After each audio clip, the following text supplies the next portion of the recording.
तो दोस्तों आज से हम एक न्यू सीरीज स्टार्ट करने वाले हैं। तो ये कहानी है दाफेंग नाम के एक जीनियस कल्टीवेटर की। एक ऐसा कल्टीवेटर जिसके सामने अच्छे से अच्छा जीनियस नहीं टिक सकता। दाफेंग की कल्टीवेशन इतनी ज्यादा मिस्टीरियस है कि कोई पता भी नहीं कर सकता कि वो किस तरह के कल्टीवेशन पावर का इस्तेमाल करता है। दाफेंग का जन्म भी बिल्कुल मिस्टीरियस तरह से हुआ था। करीब 16 साल पहले एक तूफानी रात आई थी, जिस रात में एक मास्टर को समुद्र के किनारे एक बच्चा मिला था। वो रात इतनी ज्यादा खतरनाक थी कि जो तूफान उस रात को आया था वो अच्छे से अच्छे गांव को उड़ा के खत्म कर दे। लेकिन जैसे ही मास्टर को समुद्र के किनारे वो बच्चा मिला, बच्चे को हाथ में लेते ही ये तूफान थम गया और उसके बाद सारी तबाही भी रुक गई। उसके बाद से ही मास्टर ने उस बच्चे का नाम रखा दाफेंग। दाफेंग के आते ही यहाँ का तूफान खत्म हो गया। तो मास्टर का ये मानना था कि दाफेंग का जन्म ही इसलिए हुआ है ताकि वो आगे आने वाली बहुत बड़ी तबाही का खात्मा करेगा। वो अच्छाई का साथ देगा और दुनिया को बचाने की कोशिश करेगा। इसी वजह से मास्टर ने बचपन से ही दाफेंग की कल्टीवेशन सबसे दूर रहकर जंगल में ही स्टार्ट करवा दी। दाफेंग जो भी कल्टीवेशन करता वो नॉर्मल कल्टीवेशन से काफी ज्यादा अलग तरह की होती। उसका कल्टीवेशन में लेवल तो सेम होता, लेकिन जिस लेवल पे वो होता अगर उस लेवल का बंदा भी उससे मुकाबला करने के लिए आ जाए तो दोनों में ऐसा लगता कि आसमान जमीन का फर्क है। दाफेंग के पास बहुत ज्यादा पावर थी, इतनी पावर थी कि वो खुद भी नहीं समझ सकता था कि उसके पास कितनी पावर है। दाफेंग एक बहुत अच्छा इंसान है जो हमेशा अच्छाई का साथ देता है और लोगों की मदद करने की कोशिश करता है। उसके इसी कल्टीवेशन के सफर में उसकी मुलाकात एक प्रिंसेस से भी हो जाती है, जिस प्रिंसेस के अंदर एक बहुत ही मिस्टीरियस तरह की बीमारी थी। ऐसी बीमारी की रात अंधेरी होते ही उसका पूरा बदन जो था वो जमने लग जाता। पूरी दुनिया से प्रिंसेस ने इलाज ढूंढ लिया था, लेकिन कहीं से भी उसको वो इलाज नहीं मिला। लेकिन जब से वो दाफेंग से मिलती है उसको ये पता चलता है कि दाफेंग की कल्टीवेशन ऐसी मिस्टीरियस है कि उसकी कल्टीवेशन ऑरा से ही प्रिंसेस की बीमारी ठीक हो सकती है। तो दाफेंग ये डिसाइड कर लेता है कि वो हमेशा प्रिंसेस का साथ देगा और उसकी जो भी परेशानी है वो उसको खत्म करने की कोशिश करेगा। ये कहानी हमें एक नए एडवेंचर पे ले जाएगी जो कि आपको देखने में बहुत ज्यादा मजा आने वाला है। तो मेरे ख्याल से इतना इंट्रो काफी है। अब हम यहाँ पर इस सीरीज को शुरू कर सकते हैं। तो सीरीज की शुरुआत होती है एक कैपिटल सिटी से, जहाँ पर रात का टाइम था और बाजार में बहुत ज्यादा चहल पहल मची हुई थी। सभी लोग सामान वगैरह खरीद रहे थे। उन्हीं में से एक आदमी भी था जो कि स्पिरिचुअल स्टिक बेच रहा होता है। वो जैसे ही स्टिक का इस्तेमाल करता है, स्टिक के अंदर से इतनी पावर बाहर निकलती है कि वो पावर यहाँ पर किसी तरह के फिनिक्स बर्ड को बना लेती है। वो बंदा उसी स्टिक को बेचते हुए कह रहा था कि जो भी इस स्टिक को देगा वो भी इस तरह से फिनिक्स बर्ड को बना सकता है और उसकी मदद से अपने दुश्मनों का मुकाबला कर सकता है। तो बहुत सारे लोग यहाँ पर आकर उस फिनिक्स बर्ड को बनाने की कोशिश करते और उससे वो स्टिक वगैरह भी खरीद रहे थे। बहुत ही प्यारा और शांत सा माहौल इस बाजार में हो चुका था। वहीं बाजार से एक घोड़ा गाड़ी भी गुजर रही थी, जिस घोड़ा गाड़ी के अंदर कोई और नहीं बल्कि प्रिंसेस ही है। प्रिंसेस असल में इस कैपिटल सिटी के अंदर आई है क्योंकि यहाँ पर कहा जाता है कि एक मेडिसिन किंग वो इतना ज्यादा दवाइयों का नॉलेज रखता है कि उसके पास दुनिया की हर बीमारी का इलाज है। प्रिंसेस इसलिए यहाँ पर आई हुई है ताकि वो जो उसके अंदर अचानक से वो अंधेरी रात को जमने लग जाती है तो उसका वो इलाज ढूंढ सके। यही ढूंढने के लिए वो मेडिसिन किंग को ढूंढना चाहती है। प्रिंसेस के साथ उसके साथी और उसकी जो एक असिस्टेंट है जूडी नाम की लड़की, वो भी आई हुई थी। ये लोग पहली बार इस कैपिटल सिटी के अंदर आए थे तो यहाँ पर आकर वो बहुत ज्यादा खुश होते हैं कि यहाँ का नजारा तो कितना कमाल का है। सभी लोग बाजार की अच्छे से सैर करते हुए वहाँ से आगे बढ़ते जा रहे थे। लेकिन रात ज्यादा हो रही थी और अगर जैसे ही करीब रात के 12 बजने के बाद का टाइम होता है, यहाँ पर प्रिंसेस की जो बीमारी है वो एक्टिवेट हो जाती है। तो जनरल जो यहाँ पर आया था प्रिंसेस के साथ, वो सलाह देता है कि प्रिंसेस हमें यहाँ पर अब रुक जाना चाहिए। पास ही में एक ना माउंटेन गॉड का टेम्पल है तो हम वहाँ पर जाकर आराम कर सकते हैं। सुबह होते ही हम मेडिसिन किंग को ढूंढने के लिए निकल जाएंगे, जिस पर प्रिंसेस भी हामी भर देती है। इसके बाद हम उसी माउंटेन गॉड का जो टेम्पल था वहाँ का सीन देखते हैं, जहाँ पर एक बंदा मौजूद था जो टेम्पल की देखभाल करता है। वहीं से हमारा मेन कैरेक्टर दाफेंग भी गुजर रहा होता है। वो कहता है कि अरे वाह, ये तो इतना फेमस माउंटेन गॉड का टेम्पल है, लेकिन यहाँ पर कोई है क्यों नहीं। बिल्कुल ऐसा लग रहा है कि ये जगह एकदम वीरान हो चुकी है। बड़ी अजीब और मिस्टीरियस बात है। तो वहाँ की जो सफाई वगैरह करने वाला जो इंसान था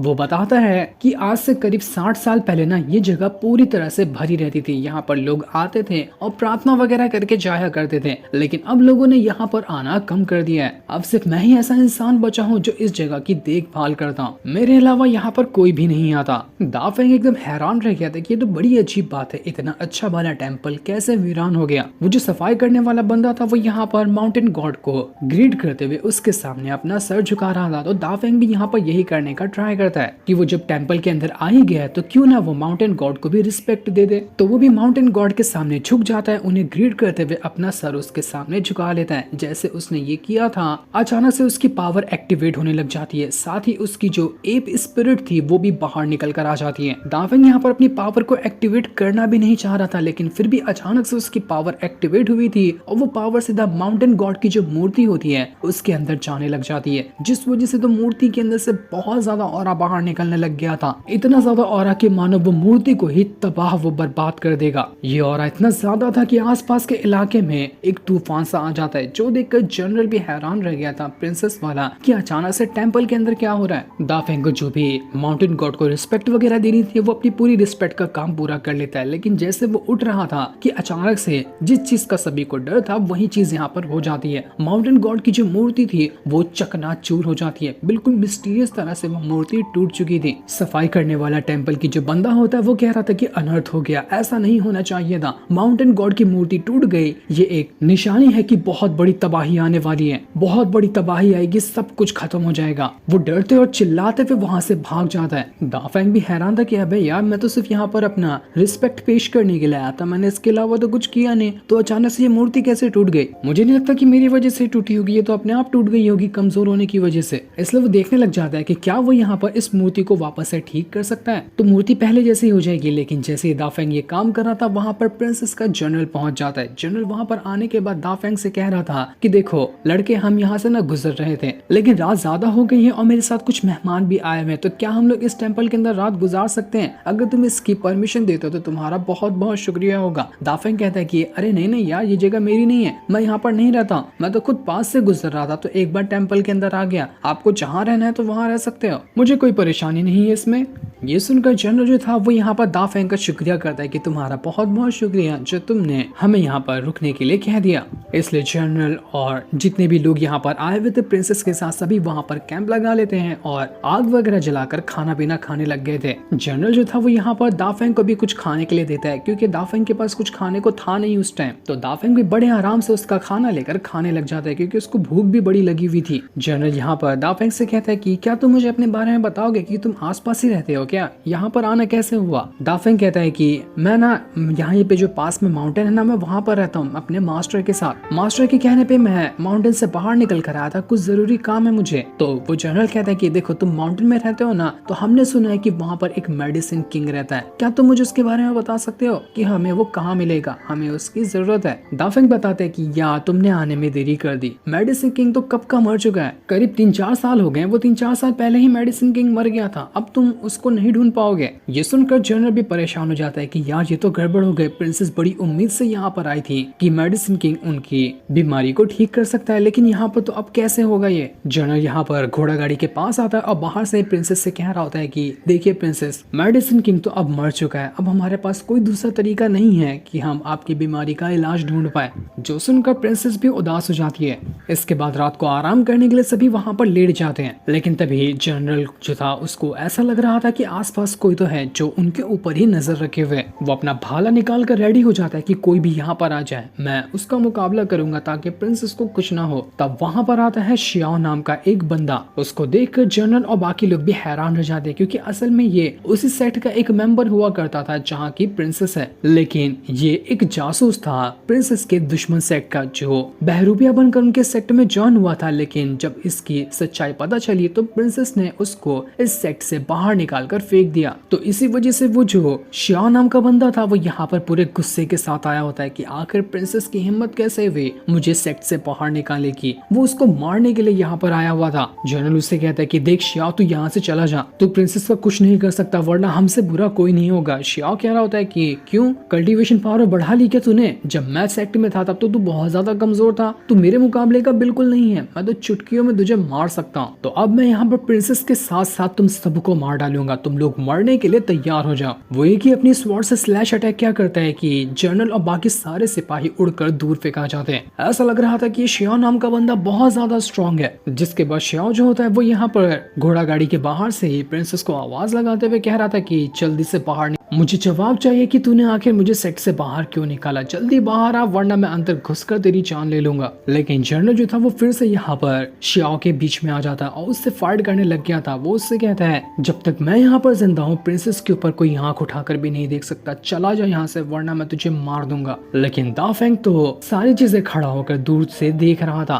उसको कुछ समझ नहीं आ रहा था कि यहाँ पर ये क्या हो रहा है, कौन ये बंदा है श्याओ जो यहाँ पर फाइट करने के लिए आया है। वहीं श्याओ तो अपनी पावर का इस्तेमाल करते हुए एक के बाद एक करके जनरल के ऊपर अटैक कर देता है। कोई भी उसके सामने टिक ही नहीं पा रहा था। ऐसा लग रहा था कि सारे सिपाही को ये श्याओ मार देगा और उसके बाद वो आसानी से भी प्रिंसेस को मार सकता है। प्रिंसेस की जान यहाँ पर खतरे में लग रही थी। जनरल जो था वो अपनी पूरी जान की बाजी लगा देता ताकि कैसे भी करके प्रिंसेस को बचा सके, लेकिन फिर भी कोई फायदा नहीं हो रहा था। मार खा खा कर उसकी हालत खराब हो चुकी थी। और जैसे ही श्याओ यहाँ पर जनरल के ऊपर हमला करते हुए उसकी जान लेने वाला था कि दाफिंग एक लकड़ी उठाकर फेंक कर मारता है श्याओ को, जिस वजह से वो ये अटैक जनरल के ऊपर नहीं कर पाता। इस वजह से जनरल तो बच जाता है, लेकिन श्याओ पागल हो चुका था कि आखिर ऐसा कैसे हुआ, आखिर ये लड़का है कौन जो यहाँ पर मेरी फाइट के बीच में टांग अड़ा रहा है, इसकी टांग नहीं काट दिया ना तो मेरा भी नाम श्याओ नहीं। तो अब सभी लोगों को छोड़कर सीधा अपना ध्यान दाफेंग की तरफ ही कर देता है ताकि वो दाफेंग को ही मार डाले। जनरल दाफेंग से कह रहा था कि देखो तुम यहाँ से चले जाओ, तुम्हारा ये मैटर नहीं है, तुम्हें इसमें नहीं आना चाहिए, तुम बिना वजह के फंस जाओगे, तुम यहाँ से भाग सकते हो। लेकिन दाफेंग डरपोक नहीं था, वो थोड़ी ना यहाँ से भागने वाला है। दाफेंग कहता है कि तुम लोगों ने इतने प्यार से मुझे ट्रीट किया, यहाँ पर मुझे अपना खाना भी ऑफर दिया, तो क्या तुम लोगों की ऐसे काइंडनेस का मैं दिल से थैंक यू भी नहीं कह सकता क्या? ये मेरा थैंक यू है समझना कि मैं यहाँ पर तुम्हारे लिए इस बंदे की जान ले लूंगा। इसके बाद दाफेंग वहाँ पर अपनी पावर को एक्टिवेट करना शुरू कर देता है। जैसे उसने अपनी पावर को एक्टिवेट किया था उसके अंदर से इतनी ज्यादा पावर बाहर निकलती है कि पूरी जगह हिल गई थी, पूरा तूफान आ गया था। वहाँ पर एक भवंडर क्रिएट हो जाता है दाफेंग की पावर की वजह से। इसके बाद दाफेंग वहाँ पर एक हेवन पिलर को बाहर निकाल लेता है। देखते ही देखते उसने एक के बाद एक करते हुए 2 हेवन पिलर को बाहर निकाल लिया था। ये देखकर सभी हैरान रह जाते हैं क्योंकि ये जो हेवन पिलर है वो इंसान की कल्टीवेशन पावर को भी दिखाते हैं। हेवन पिलर को देखकर वहाँ पर खड़े जितने भी लोग थे वो लोग कहते हैं कि अरे बाप रे, ये हेवन पिलर 2 को यहाँ पर समन कर लिया, इसका मतलब कि दाफेंग ने यहाँ पर कंडेंसेशन लेवल को भी ब्रेक थ्रू कर लिया है। इसकी कल्टीवेशन काफी ज्यादा हाई है यार, ये तो कम उम्र का लड़का लगता है लेकिन इसकी कल्टीवेशन बड़े से बड़े लोगों की जितनी है। दाफेंग यहाँ पर अपनी और ज्यादा पावर को एक्टिवेट कर रहा था। वो इतना ज्यादा भयंकर लग रहा होता है कि उसको देखकर ही लोगों की रूह कांप जाए। शियाओ जो आया हुआ था उसकी भी फटकर हाथ में आ जाती कि बाप रे, ये इंसान नहीं शैतान है, ये तो खड़े खड़े मुझे चीर कर आट कर देगा। मुझे नहीं लगता कि मैं इस दाफेंग का मुकाबला कर पाऊंगा। दाफेंग बेचारा यहाँ पर मूड में आया था कि मैं बढ़िया वाली फाइट करूंगा, लेकिन उसके फाइट करने से पहले ही वो जो शियाओ था डर के मारे वहां से भाग ही जाता है। शियाओ ये कहते हुए भागा था कि मैं किसी और को लेकर आऊंगा तेरी जान लेने के लिए, तू जिंदा नहीं बचेगा, तुझे मैं मार कर ही रहूंगा। दाफेंग कहता था कि यार अच्छा खासा फाइट करने के लिए बॉडी गर्म किया था, ये पूरा ठंडा करके चला गया, बिल्कुल मजा नहीं आया, मूड खराब हो गया मेरा। जनरल दाफेंग का यहाँ पर शुक्रिया करता है कि दाफेंग तुम्हारा बहुत बहुत शुक्रिया जो तुमने यहाँ पर हमें इस शियाओ से बचा लिया। मैंने सोचा था कि तुम इतने कम उम्र में ही कंडेंसेशन लेवल को ब्रेक थ्रू कर चुके होगे, तुम तो बिल्कुल एक जीनियस हो यार। दाफेंग भी कहता है कि हाँ तुमने बिल्कुल सच कहा, मेरे मास्टर भी ना हमेशा मुझे एक जीनियस ही कहा करते हैं, लेकिन वो क्यों कहते हैं मुझे पता ही नहीं चलता, इसलिए अब तो मैंने भी सोच लिया कि हाँ मैं जीनियस ही होऊंगा, तभी तो लोग मुझे जीनियस कहते हैं। दाफेंग की ऐसा बहादुरी वाला काम को करता हुआ देखकर प्रिंसेस जो होती है वो अपनी घोड़ा गाड़ी से बाहर निकल कर आती है और दाफेंग का यहाँ पर तारीफें करने लग जाती है कि दाफेंग तुम तो सच में बहुत कमाल के हो, तुम्हारे जैसा कम उम्र में इतना ज्यादा पावरफुल बंदा मैंने कभी नहीं देखा था। दाफेंग जैसे प्रिंसेस को देखता है वो उसको देखता ही रह जाता है क्योंकि प्रिंसेस थी ही इतनी ज्यादा सुंदर, उसकी आंखें ही नहीं हट रही थी प्रिंसेस के ऊपर से। प्रिंसेस यहाँ पर दाफेंग का शुक्रिया करती है कि दाफेंग तुम्हारा बहुत बहुत शुक्रिया जो तुमने यहाँ पर मेरी जान बचाई, ये तुम्हारा एहसान रहा मेरे ऊपर, अगर कभी भी जरूरत पड़े तो मुझे बताना, मैं तुम्हारी हर तरह से मदद करने की कोशिश करूंगी। दाफेंग बस प्रिंसेस को देखकर ये कह रहा था कि अरे यार ये प्रिंसेस तो नहीं लगती, लगता है कि प्रिंसेस होगी ना तो इसके पास कल्टीवेशन पावर नहीं होगी, क्योंकि सुंदरता के साथ साथ कल्टीवेशन पावर भी रखना बहुत ज्यादा मुश्किल काम होता है। तो जूडी जो थी वो दाफेंग से कहती है कि तुम्हारी लगता है ना आंखें खराब हो गई है, हमारी जो प्रिंसेस है ना वो बहुत ज्यादा कल्टीवेशन में हाई लेवल की है, उसी के साथ साथ वो इतनी ज्यादा सुंदर भी है, लेकिन क्या पता यही सुंदरता है जिसकी वजह से उनको किसी की नजर लग गई और ऐसी बीमारी का वो शिकार हो गई है जिसका इलाज पूरी दुनिया में कहीं नहीं मिल रहा। प्रिंसेस यहाँ पर दाफेंग से कहती कि दाफेंग तुम सच कह रहे हो ना कि जो मेडिसिन किंग है वो मर गया, क्योंकि बड़ी उम्मीदों से मैं यहाँ पर आई, मुझे कैसे भी करके मेडिसिन किंग चाहिए था। दाफेंग कहता है कि मेरे मास्टर ने कहा था कि मेडिसिन किंग मर चुका है, तो मेरे मास्टर का कहा हुआ कभी भी झूठ नहीं हो सकता, मेरे मास्टर कभी झूठ नहीं कहते। ये सुनकर प्रिंसेस कहती है कि लगता है कि अब मेरी किस्मत ना ऐसे ही रहेगी, मुझे अपनी सारी जिंदगी हर रातों को तड़पते हुए गुजारना पड़ेगा, कोई इलाज ही नहीं है मेरी इस तकलीफ का, मुझे अब तरीका ढूंढना भी बंद कर देना चाहिए। मुझे नहीं लगता कि कोई तरीका दुनिया में एग्जिस्ट करता होगा जो मेरी इस बीमारी को ठीक कर सके। प्रिंसेस जो थी वो दाफेंग से कहती कि छोड़ो ये सारी बातें, वैसे तुम मुझे अपने बारे में बताओ कि तुम वैसे जा कहाँ रहे थे। जिस पर दाफेंग कहता है कि मैं ना कैपिटल सिटी जा रहा था, वहाँ पर मेरी एक सीनियर सिस्टर है, मैं उससे ही मिलने जा रहा था। वैसे मैंने अपनी सीनियर सिस्टर को आज से पहले कभी नहीं देखा है, बस मुझे मेरे मास्टर से पता चला कि मेरी कोई सीनियर सिस्टर भी है जो कि कैपिटल सिटी में रहती है, तो मैं उसी को ढूंढने के लिए जा रहा था। प्रिंसेस कहती कि अरे वाह ये तो अच्छी बात है, अगर तुम कैपिटल सिटी जाओ तो मैं तुम्हें अपने साथ ले चलती हूँ, क्योंकि मैं भी कैपिटल सिटी ही जा रही हूँ, रास्ते में तुम्हें भी कंपनी मिल जाएगी और मुझे भी अकेलापन नहीं लगेगा। वैसे तुम्हारी सीनियर सिस्टर जो है उसका नाम क्या है, क्या तुम उसका नाम बता सकते हो, क्या पता मैं उसको जानती रही हूँ कैपिटल सिटी में। तो दाफेंग उसको अपनी सीनियर सिस्टर का नाम बताते हुए कहता है कि मेरी जो सीनियर सिस्टर है ना उसका नाम है किनजाओ। ये सुनते ही जितने भी लोग वहाँ खड़े थे एकदम दंग रह जाते हैं, मानो कि किनजाओ नाम की जो कोई लड़की है कैपिटल सिटी के अंदर वो बहुत ज्यादा खतरनाक और बड़ी फेमस बंदी हो। तभी सभी के होश उड़ चुके थे किनजाओ का नाम सुनते ही। दाफेंग कहता है कि क्यों, क्या हुआ आप लोगों को? मास्टर ने कहा था कि किनजाओ जो है ना वो बहुत ज्यादा फेमस लड़की है, मैं कभी उससे मिला तो नहीं, लेकिन आखिर उसका और मेरा क्या रिश्ता है, मुझे इसके बारे में भी कोई खबर नहीं है। ऐसा लग रहा है ना कि जब तक मैं किनजाओ से मिलता नहीं तब तक ये मुझे नहीं पता चलेगा कि उसका और मेरा क्या रिश्ता है। तो इसी वजह से ये सारे रिश्ते मैं क्लियर करने के लिए किनजाओ के पास जा रहा था। प्रिंसेस यहाँ पर उसको झूठ कह देती कि देखो मुझे नहीं पता कि किनजाओ कौन है, लेकिन हाँ मैं ये तुमसे जरूर कहती हूँ कि मैं तुम्हें अपने साथ ले जाऊंगी कैपिटल सिटी में और हम दोनों मिलकर उस किनजाओ को ढूंढने की कोशिश करेंगे, तुम बेफिक्र रहो, किनजाओ तुम्हें मिल जाएगी। दाफेंग कहता है कि यार आप लोग तो कितने भले लोग हैं, मैं खुद सोचा था क्योंकि सवारी का बंदोबस्त हो जाता तो बढ़िया होता, देखो आपने फ्री में मेरी सवारी का बंदोबस्त कर दिया। तभी जैसे ही आधी रात होती है और करीब 12 बजे का टाइम हुआ था कि तभी प्रिंसेस की जो बीमारी होती है वो एक्टिवेट हो जाती है। अचानक से उसका पूरा बदन एकदम जमने लग गया था, पूरी उसकी हालत खराब हो जाती है। तो जल्दी से जूडी उसको घोड़ा गाड़ी के अंदर ले जाने लगती है। दाफेंग जनरल से पूछता है कि यार तुम्हारी जो प्रिंसेस है ना उसको क्या हुआ, ये किस तरह की बीमारी, यार मैंने पहले इससे कभी ऐसी बीमारी नहीं देखी थी। जनरल भी परेशान थे कि यार मुझे खुद नहीं पता कि ये कैसी बीमारी है, इसी का तो इलाज ढूंढने के लिए हम निकले हुए थे, लेकिन अब इलाज भी नहीं मिलेगा। हमारी प्रिंसेस बहुत ज्यादा हिम्मत वाली है, वरना किसी और को इतनी तकलीफ हर रात को होती ना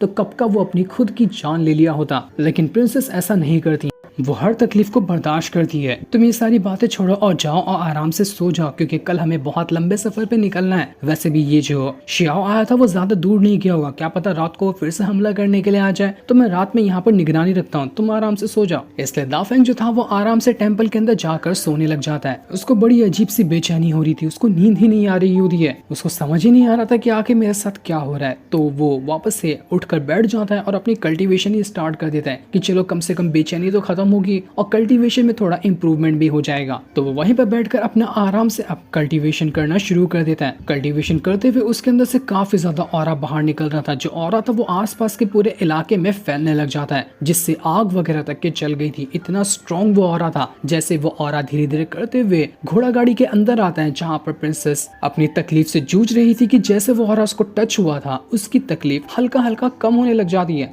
प्रिंसेस एकदम हैरान कि आखिर ऐसा कैसे हुआ, ये कहाँ का अजीब सा ऑरा आ रहा है जो यहाँ पर मेरी तकलीफ को कम कर रहा है, बड़ी अजीब बात है ये। तो वो जूडी से कहती है कि जरा बाहर जाकर देखो कि आखिर क्या हो रहा है, किस वजह से ये ऑरा यहाँ पर आ रहा है। तो जूडी जो थी वो बाहर जाकर चेक करती है कि असल में यहाँ हो क्या रहा है। तब उसको थोड़ी दूर दाफेंग दिखाई देता है जो अपना कल्टीवेशन कर रहा था, उसी का ऑरा यहाँ पर आ रहा होता है। प्रिंसेस को ये कंफर्म तो नहीं था कि वही ऑरा से उसकी बीमारी ठीक हो रही है, तो वो एक बार जूडी से कहती है कि जरा दाफेंग से कहो कि वो अपनी कल्टीवेशन रोक दे। अगर उसकी कल्टीवेशन रोकने से मेरी तकलीफ वापस से बढ़ जाती ना है तो मतलब कि उसी के कल्टीवेशन का ऑरा जो था वो मेरी तकलीफ कम कर रहा था। तो जूडी यहाँ पर चिल्लाते हुए दाफेंग से कहती कि दाफेंग रुक जाओ, रात को क्या कल्टीवेशन कर रहे हो, कल सुबह आराम से कर लेना, जाओ सो जाओ। इसलिए दाफेंग कल्टीवेशन रोकना तो नहीं चाहता था लेकिन फिर भी वो रोक देता है और उसने जैसे अपनी कल्टीवेशन रोकी थी प्रिंसेस की तकलीफ पहले से भी ज्यादा बढ़ जाती है। प्रिंसेस को समझ आ चुका था कि नहीं, दाफेंग की जो कल्टीवेशन से निकल रहा ऑरा था ना वही ऑरा था जो मेरी तकलीफ को कम कर रहा था। तो वो तुरंत ही जूडी से कहती कि जल्दी से जाओ दाफेंग से कहो कि वो अपनी कल्टीवेशन वापस से स्टार्ट करे और उससे ये भी कहना कि वो नजदीक आके मेरे कल्टीवेशन करे ताकि और ऑरा मेरे अंदर आ सके। तो जूडी जल्दी से दाफेंग से कहती कि सुनो दाफेंग, वापस से अपनी कल्टीवेशन स्टार्ट कर दो और वहां ने यहाँ आकर कल्टीवेशन करना घोड़ा गाड़ी के पास। दाफेंग परेशान की क्या पागल लोग है यार, अभी तो बोलते कल्टीवेशन नहीं करो, अभी बोलते कल्टीवेशन करो, दिमाग खराब करके रखा है। वो उनसे कहता है कि देखो मैं भला इंसान हूँ, लोगों की मदद भी करता हूँ, लेकिन इसका मतलब ये नहीं कि तुम जैसे मुझे चाहो वैसे ना चालो। कभी बोलते ये करो, कभी बोलते वो करो, समझ नहीं आता कि क्या करूं। इसलिए लेकिन फिर भी वो प्रिंसेस के लिए वहां पर बैठकर कल्टीवेशन करने लग जाता है। पर जो ऑरा अंदर आ रहा था वो काफी ज्यादा कम था। तो प्रिंसेस जो होती है वो जूडी से कहती कि जाओ और दाफिंग से कहो कि वो घोड़ा गाड़ी के अंदर मेरे बाजू में बैठकर कल्टीवेशन करे, तो उसका ज्यादा ऑरा यहाँ तक आएगा तो मेरी तकलीफ कम हो जाएगी। प्रिंसेस से सुनकर हैरान रह जाती कि नहीं, ऐसा नहीं हो सकता, आप ये क्या कह रही हैं, आपकी तो अभी तक शादी भी नहीं हुई और एक घोड़ा गाड़ी के अंदर किसी अनजान इंसान के साथ आप नहीं रह सकती। लेकिन प्रिंसेस कहती कि वो सारी चीजें भाड़ में गई, मुझे मेरी तकलीफ इतनी ज्यादा आउट ऑफ कंट्रोल हो रही है कि मैं बर्दाश्त नहीं कर पा रही, तुम जाओ और कहो दाफेंग से कि वो मेरे यहाँ पर आकर कल्टीवेशन करे। तो जूडी यहाँ पर दाफेंग से कहती कि सुनो दाफेंग, यहाँ पर प्रिंसेस तो तुम्हें अंदर बुला रही है लेकिन अंदर जाने के बाद तुमने कुछ भी गड़बड़ करने की कोशिश की या फिर एक बार भी नजर उठाकर प्रिंसेस को देखा तो मुझसे बुरा कोई नहीं होगा, तुम्हारी आंखें निकाल कर गुड़ियां खेलूंगी, समझ में आया क्या। दाफेंग खुद थोड़ा शर्मा रहा था कि यार वो कैसे अंदर जाएगा, लेकिन फिर भी वो प्रिंसेस के लिए हामी भर देता है कि ठीक है मैं अंदर जाके ही कल्टीवेशन करता हूँ। जूडी कह रही थी कि याद है ना मेरी बात की मैंने क्या कहा था, एक बार भी नजर उठा के मत देखना, मैं घोड़ा गाड़ी के बाहर ही खड़ी हूँ, एक भी आवाज सुनी तो अंदर घुसकर तो मैं मारूंगी। इसके बाद दाफेंग अंदर आता है जहाँ का पूरा माहौल ही एकदम ठंडा हो चुका था, प्रिंसेस की हालत एकदम ज्यादा खराब हो चुकी थी। वो दाफेंग से कह रही थी कि दाफेंग जल्दी करो, कल्टीवेशन स्टार्ट करो। तो दाफेंग वहां पर अपनी कल्टीवेशन शुरू कर देता है और जैसे उसकी कल्टीवेशन से ऑरा बाहर निकल रहा था वो ऑरा धीरे धीरे करते हुए पूरे कमरे को गर्म करने लगता है और जितनी भी प्रिंसेस की बॉडी जम रही थी वो धीरे धीरे करते हुए ठीक होने लग जाती है। प्रिंसेस सीधा आती है और दाफेंग के पीछे ही आकर बैठ जाती है और उससे कहती है कि अपनी कल्टीवेशन की स्पीड बढ़ाओ और थोड़ा फास्ट यहाँ पर कल्टीवेशन करो ताकि यहाँ पर मेरी तकलीफ जो है ना वो कम होने लग जाए। प्रिंसेस को इतना करीब बैठा हुआ देखकर थोड़ा थोड़ा दाफेंग भी यहाँ पर शर्माने लग जाता है कि अरे यार थोड़ा सा अनकंफर्टेबल लग रहा है, लेकिन फिर भी वो यहाँ पर हिम्मत करते हुए कल्टीवेशन कर रहा था। वो जितना फास्ट और जितनी ताकत से अपनी कल्टीवेशन कर रहा होता है उतना ही ज्यादा जो प्रिंसेस की तकलीफ थी वो धीरे धीरे करते हुए कम होने लगती है। पूरी की पूरी घोड़ा गाड़ी दाफेंग के कल्टीवेशन के ऑरा की वजह से भर चुकी थी। दाफेंग को समझ नहीं आता कि ये कैसी बीमारी है यार, मेरी कल्टीवेशन और मेरे ऑरा में ऐसा कौन सा असर है जिसकी वजह से प्रिंसेस की ये बीमारी ठीक हो रही है। बड़ी मिस्टीरियस और काफी अजीब बात है, लेकिन चलो कोई भी बात क्यों ना हो, यहाँ मैं काम आ रहा हूँ प्रिंसेस के लिए और उसकी तकलीफ कम हो रही है तो ये तो मेरे लिए बहुत अच्छी बात है। मैं किसी की मदद के लिए काम आऊँ, मुझे बहुत अच्छा लगता है किसी की मदद करना। यहाँ पर प्रिंसेस की तकलीफ कम तो हो रही थी लेकिन अभी तक की पूरी तरह से ठीक नहीं हुई थी, उसको अभी और ज्यादा ऑरा की जरूरत थी ताकि वो पूरी तरह से तकलीफ से आराम हासिल कर सके। प्रिंसेस जैसे यहाँ पर थोड़ा सा खड़ा होने की कोशिश करती है वो वापस से वहाँ पर गिर जाती है और उसकी तकलीफ अब और ज्यादा बढ़ चुकी थी। दाफेंग घबरा जाता है कि यार क्या हुआ और इसी घबराने की वजह से उसने अपना कल्टीवेशन भी रोक दिया था। उसकी कल्टीवेशन रुकते ही और ज्यादा प्रिंसेस की तकलीफ बढ़ चुकी थी। दाफेंग सोचता है कि यहाँ पर मुझे नहीं लगता कि कल्टीवेशन से कोई फायदा होगा, मुझे कुछ और तरीका निकालना पड़ेगा इस तकलीफ को कम करने का। तो वो सीधा अपनी पावर को एक्टिवेट करता है और डिसाइड करता है कि वो अपनी थोड़ी सी पावर सीधा का सीधा ही प्रिंसेस के अंदर डाल देगा ताकि एक ही झटके में प्रिंसेस की जितनी भी तकलीफ है वो खत्म हो जाए। तो दाफेंग यहाँ पर अपनी पावर को एक्टिवेट करता है और अपनी पावर का थोड़ा सा जो ऑरा होता है वो सीधा का सीधा प्रिंसेस के अंदर डाल देता है। जैसे ये काम हुआ था प्रिंसेस एकदम हवा में फ्लोट करने लग जाती है, उसके अंदर से काफी ज्यादा ऑरा बाहर निकल रहा था। जितना भी बीमारी वाला ऑरा था वो कम होते जाता है और दाफेंग का ऑरा बढ़ते जाता है। ऐसा होते ही दाफेंग का काफी ज्यादा ऑरा घसीट कर सीधा प्रिंसेस के अंदर जा चुका था, जिस वजह से वहां पर एक जोरदार धमाका होता है। धमाके के बाद प्रिंसेस की हालत जो थी वो ठीक होने लग जाती है, लेकिन दाफेंग ये देखकर हैरान था कि यार इतनी सी देर में मेरा काफी ज्यादा ऑरा खत्म हो गया। मैं तो इतना ज्यादा ऑरा नहीं डालना चाह रहा था लेकिन फिर भी काफी ज्यादा ऑरा इसके अंदर गया है। लेकिन चलो मुझे खुशी है कि कैसे भी करके यहाँ पर प्रिंसेस की तकलीफ तो कम हुई। इस चीज से वो दोनों ही यहाँ पर काफी ज्यादा खुश थे। लेकिन ये लोग खुश हो रहे थे और कुछ और सोच पाते कि तभी उनको ऐसा लगता है कि ना घोड़ा गाड़ी के आसपास कोई आ चुका है। जो भी आया है वो बड़े गुस्से में आया है ताकि हर चीज को तबाह कर सके। उन्हें समझ नहीं आता कि आखिर वो होगा कौन जो यहाँ पर इतना गुस्से में आ रहा है, लेकिन वो इंसान कौन था ये अभी हमें नहीं बताया जाता। जो सीन दिखाते ही ये एपिसोड यहीं पर एंड हो जाता है। थैंक्स।